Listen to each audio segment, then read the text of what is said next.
Looks like Gary, Indiana rapper Scrooly G was arrested in Louisiana for some switches. Look like his cases is manufacturing switches. Look like drugs. You know, it was a machine gun case. Remember, they say machine guns are switches. It looked like he was caught with several of them or something like that. He had a bond that was super high, $300,000, almost a half a million bucks. Hit the like button. Gold on this video, 1,000 likes. I don't know exactly what made Scrooty G want to do something like that, but the police is claiming that he was in Louisiana and it's a machine gun case. We know machine guns are switches. Say he was manufacturing them. I don't know exactly what that means. Normally they'll say you was caught with a machine gun, manufacturing machine guns.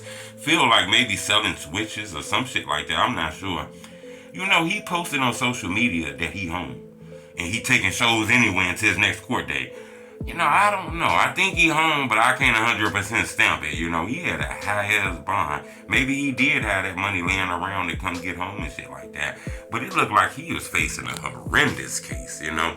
This case is real strong for the simple fact he crossed state lines doing this shit. Remember, he's from Gary, Indiana. This happened in Louisiana. So I don't know if they claim that he brought shit out there or whatever the fuck, you know. Maybe he got on the airplane and just linked up with some people out there. You know, Scrooty G is claiming people left him out there to rot inside the prison. I don't know. I don't know exactly who he talking about or what he mean by that.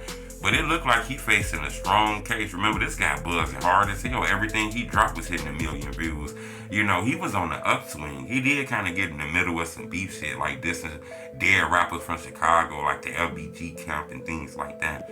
But it seemed like he had a whole city of Gary, Indiana riding with him. I don't know exactly the charges he facing or what he's looking forward to. I'm going to keep you updated on this. But, you know, his Instagram is posting as if he home, saying send money for him to book shows and shit. He going to come anywhere you need him to come to book shows before he got court. I don't know if this is a finesse or not, but it looks like, you know, he facing a lot of time for getting caught with some switches.